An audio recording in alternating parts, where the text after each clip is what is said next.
Hello students, welcome to Winning Quest online classes. आज हम लोग बेसिकली मैक्रो इकोनॉमिक्स के चैप्टर वाइज इंपॉर्टेंट टॉपिक को यहाँ पे कवर करेंगे। अगर आप लोग पूरे साल नहीं भी पढ़े लेकिन इन टॉपिक को अच्छे से कर लेते हैं, समझ लेते हैं, तो यकीन मानिए आपको बहुत सारे जो इंपॉर्टेंट क्वेश्चन हैं वो इन्हीं टॉपिक में से आएंगे। तो चलिए एक एक चैप्टर करके यूनिट वाइज मैंने इंपॉर्टेंट क्वेश्चन निकाले हैं और हर बार मोस्ट ऑफ द टाइम इन्हीं टॉपिक में से क्वेश्चन रिपीट हुए। तो इसीलिए आप लोग पहले इन टॉपिक को अच्छे से प्रिपेयर कर ले, उसके बाद टाइम मिले तो आप डीप स्टडी कीजिएगा, क्योंकि बहुत सारे बच्चे जो है जिन्होंने पूरे साल पढ़ाई नहीं की है उन बच्चों के लिए जो वीडियो है बहुत ज़्यादा इंपॉर्टेंट है। चलिए स्टार्ट करते हैं। सबसे पहले हम हर एक चैप्टर की वेटेज समझ लेते हैं, फिर चैप्टर वाइज इंपॉर्टेंट क्वेश्चन और टॉपिक की बात करेंगे। तो आपको पता है पूरी जो मैक्रो इकोनॉमिक्स है वो 40 मार्क्स की है, जिसमें नेशनल इनकम और रिलेटेड एग्रीगेट्स 10 मार्क्स, मनी और बैंकिंग 6 नंबर का है, डिटर्मिनेशन इनकम एम्प्लॉयमेंट 12 मार्क्स का है, गवर्नमेंट बजट 6 का, बैलेंस ऑफ पेमेंट 6 मार्क्स का। तो टोटल आपके 40 मार्क्स इस तरह से बन रहे हैं। तो चलिए सबसे पहले हम बात करते हैं नेशनल इनकम और रिलेटेड एग्रीगेट्स के अंदर। खैर ये सबको पता है कि नेशनल इनकम के अंदर न्यूमेरिकल आएगा। न्यूमेरिकल की वीडियो मैं बना चुकी हूँ, वहाँ पे जाके देख सकते हैं। 3 जो मेथड है नेशनल इनकम कैलकुलेट करने के, जिसके अंदर हम इनकम मेथड, एक्सपेंडिचर मेथड और output method, so value added method भी कहते हैं, वो तीनों ही मैं बहुत अच्छे से करा चुकी हूँ। एक बार आप लोग देख लेंगे तो आपके सारे डाउट्स क्या हो जाएंगे, क्लियर हो जाएंगे। उसके अलावा इसमें से थ्योरी पोर्शन भी बहुत ज़्यादा है, क्योंकि 10 नंबर टोटल इसकी वेटेज है, तो 10 नंबर का न्यूमेरिकल तो नहीं आना है। तो उसके अलावा जो थ्योरी में क्या क्या टॉपिक इंपॉर्टेंट है वो चलिए हम डिस्कस करते हैं। सबसे पहले सर्कुलर फ्लो ऑफ इनकम। जो फर्स्ट सेक्टर है उसमें 2 sector model, 3 sector model, 4 sector दे रखा है, बट आपको बेसिकली 2 सेक्टर मॉडल को ही अच्छे से प्रिपेयर करना है। सेकेंड क्वेश्चन इंपॉर्टेंट है, स्टॉक और फ्लो में क्या डिफरेंस है। It's a very important question, 3 number में आपके एग्जाम में आने के चांसेस है। या आपको आइटम दे सकते हैं, पूछेंगे ये फ्लो है या स्टॉक है, तो अगर आप उसको रीड कर लेंगे तो वहां से भी आपका कंसेप्ट वेरी क्लियर हो जाएगा। नेक्स्ट है इंटरमीडिएट गुड्स और फाइनल गुड्स। या तो डिफरेंस बिटवीन में आ सकते हैं या आपको आइटम दे के आपको कैटेगराइज करना पड़ेगा कि इसमें से इंटरमीडिएट गुड्स कौन से और फाइनल गुड्स कौन से। तो इसको भी आपको प्रिपेयर करना है, चाहे डिफरेंस बिटवीन में आए चाहे कैटेगराइज करने के लिए आए। तो इस टॉपिक को आपको बिल्कुल भी नहीं छोड़ना है, वेरी इंपॉर्टेंट टॉपिक है intermediate goods and final goods. Next difference between national income at constant price and national income at current price. ये सारे ही जो टॉपिक मैंने यहाँ पे बताया वो सारे टॉपिक का मैं वीडियो ऑलरेडी अपलोड कर चुकी हूँ। यहाँ से क्वेश्चन देखिए कौन कौन से इंपॉर्टेंट है, उसके बाद वीडियो में जाके देखेंगे, समझेंगे, तो आपको और ज़्यादा अच्छे से क्लियर हो जाएगा। तो नेक्स्ट क्वेश्चन हमारा national income at constant price और national income at current price, इन दोनों में डिफरेंस बिटवीन आपको लर्न करना है। नेक्स्ट है कि डबल काउंटिंग की प्रॉब्लम क्या है और कैसे इस प्रॉब्लम को दूर कर सकते हैं। नेक्स्ट है कि आपको पता है कि जो तीनों ही मेथड है, output method, income method, expenditure method, उनकी आप लोग को जो सावधानियां हैं, प्रिकॉशंस है, यानी कि क्या इसमें ऐड करना है, क्या इसमें इंक्लूड नहीं करना है, वो टॉपिक आपको अच्छे से प्रिपेयर करना है, कई बार एग्जाम में आ जाते हैं। उसके बाद लास्ट सबसे ज़्यादा इंपॉर्टेंट है कि कई बार न्यूमेरिकल के ऑप्शन में भी क्वेश्चन देखा गया है कि कौन कौन से आइटम को नेशनल इनकम या डोमेस्टिक इनकम में इंक्लूड करते हैं और किस किस को नहीं करते हैं। तो मैंने इसके भी सेपरेट एक वीडियो बना रखा है, ठीक है, कौन कौन से आइटम इंक्लूड करते हैं तो क्यों करते हैं, नहीं करते तो क्यों नहीं करते, क्योंकि हाँ या ना में आपको आंसर नहीं मिलेंगे। तो वो ही वीडियो आप 10-15 मिनट का होगा, देख लोगे तो यहाँ से आपके बहुत अच्छे से प्रिपेयर हो जाएगा।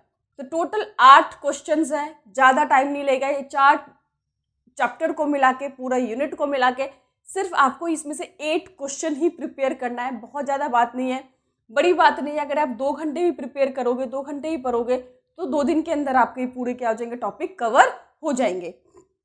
नेक्स्ट यूनिट है हमारी मनी और बैंकिंग। ये बहुत छोटा यूनिट है, इसकी वेटेज कितनी है, 6 नंबर की है।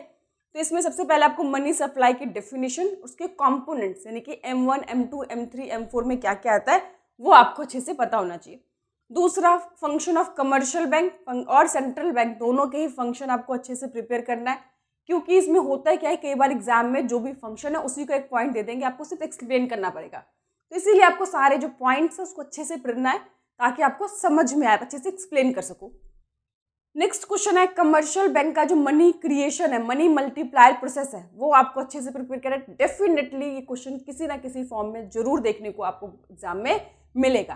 तो इसमें आपको मनी सप्लाई टॉपिक करना है, सेंट्रल और कमर्शियल बैंक के फंक्शन करने हैं, कमर्शियल बैंक का जो मनी प्रोसेस है वो करना है, और सेंट्रल बैंक किस तरह से मनी सप्लाई को कंट्रोल करते हैं, उसके जो 2 इंस्ट्रूमेंट है, फिस्कल और मॉनेटरी पॉलिसी, उन दोनों टॉपिक को अच्छे से कवर करना है। तो आई होप ये ज़्यादा लेंथी नहीं है, ये आपका 1 दिन के अंदर कवर हो जाएगा। फिर भी हम मान लेते हैं चलिए 2 दिन आपको करने में लगते हैं, तो 2 दिन 4 क्वेश्चन 1 दिन में, 4 क्वेश्चन 1 दिन में, 2 और 2 6 दिन, 2 और 2 सॉरी 4 दिन में आपके 2 यूनिट कंप्लीट हो जाएंगे।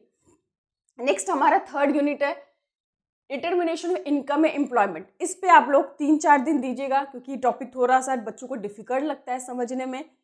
तो इसमें कौन कौन से आपको इंपॉर्टेंट टॉपिक करना है, सबसे पहले मल्टीप्लायर और प्रोसेस ऑफ मल्टीप्लायर।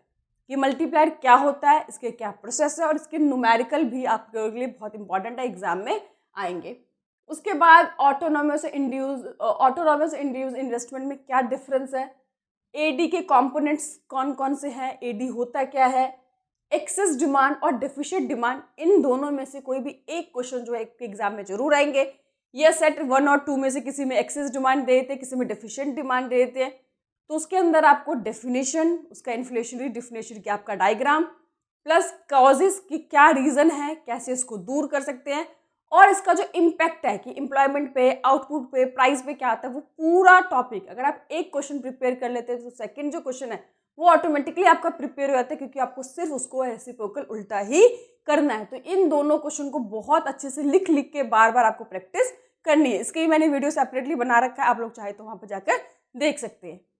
उसके बाद जो कंजम्पशन फंक्शन और सेविंग फंक्शन, जो डेरिवेशन आता है ना saving function with the help of consumption function, तो इस टॉपिक को आपको बहुत अच्छे से कवर करना है। उसके बाद इसके न्यूमेरिकल जो एपीएस एमपीएस वाले वो भी आपको करने हैं। मल्टीप्लायर के जो न्यूमेरिकल्स है उसमें भी आपको फोकस करना है।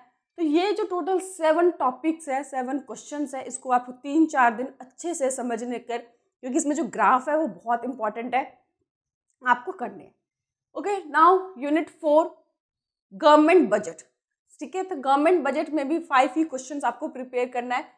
पहला क्या है कि बजट क्या है और बजट के ऑब्जेक्टिव। ऑब्जेक्टिव बहुत इंपॉर्टेंट है, क्योंकि आपको बताया कि हर बार एग्जाम के अंदर अब जो है पैटर्न है बदल गया। आपको ऑब्जेक्टिव नहीं डायरेक्ट पूछेंगे, ऑब्जेक्टिव के कोई भी 1 या 2 पॉइंट्स दे देंगे, आपको सिर्फ एक्सप्लेन करना होगा। इसीलिए जितने भी ऑब्जेक्टिव है उनको अच्छे से आपको पढ़ना है, ताकि 3 मार्क्स के अकॉर्डिंग आप उसको अच्छे से लिख सको। नेक्स्ट है डिफरेंस बिटवीन रेवेन्यू रिसिप्ट और कैपिटल रिसिप्ट, रेवेन्यू एक्सपेंडिचर और कैपिटल एक्सपेंडिचर। हो सकता है कि इसमें आपको डिफरेंस बिटवीन के बीच में पूछे, या आइटम देके कैटेगराइज करना होगा कि ये रेवेन्यू रिसिप्ट है, ये रेवेन्यू पेमेंट है, ये मतलब कैपिटल रिसिप्ट है, ये कैपिटल पेमेंट है। क्योंकि इसके अंदर होता है क्या बेसिकली कि ज़्यादातर कैटेगरी करने के लिए आता है, और सिर्फ आपको कैपिटल या रेवेन्यू रिसिप्ट, कैपिटल या रेवेन्यू एक्सपेंडिचर से मार्क्स नहीं मिलेंगे। अगर ये रेवेन्यू रिसिप्ट बोला है तो क्यों बोला है, इसका रीज़न डेफिनेशन भी आपको पता होना चाहिए।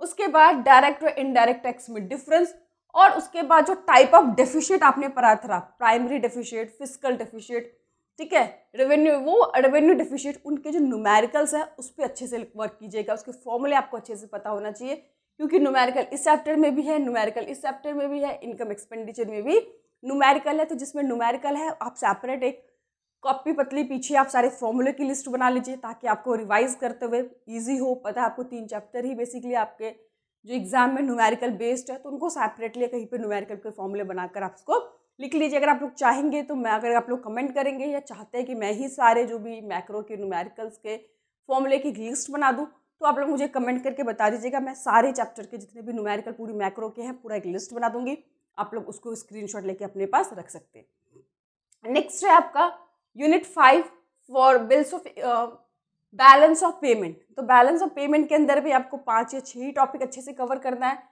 कि सबसे पहले फॉरेन एक्सचेंज रेट होता क्या है, फिक्स्ड और फ्लेक्सिबल एक्सचेंज रेट में डिफरेंस। उसके बाद demand supply of foreign exchange, की डिमांड क्यों करते हैं, सप्लाई क्यों करते हैं। Determination of foreign exchange rate, और जो शिफ्टिंग है वो आपको करना है। आप लोग एक बार ये जरूर रीड कर लीजिएगा कि डेप्रिसिएशन और जो डीवैल्यूएशन है उसमें क्या डिफरेंस है। ठीक है, छोटे से 1-2 नंबर के क्वेश्चन वो आए थे। उसके बाद बैलेंस ऑफ पेमेंट क्या है, उसके कंपोनेंट्स क्या है, डिफरेंस बिटवीन बॉप और बॉट में, और नेक्स्ट है कि disequilibrium of balance of payment. ये आप लोग सिर्फ रीड कर सकते हैं, लर्न करने की इतनी ज़्यादा ज़रूरत नहीं है। तो ये 5-6 ऑलमोस्ट मैंने सभी क्वेश्चन अंदर 5-5, 6-6 टॉपिक को ही उठाया है। तो इतने अच्छे से आप लोग सिर्फ 15 दिन के अंदर मैक्रो इकोनॉमिक्स को अच्छे से रिवाइज कर सकते हैं, खुद को टेस्ट दे सकते हैं।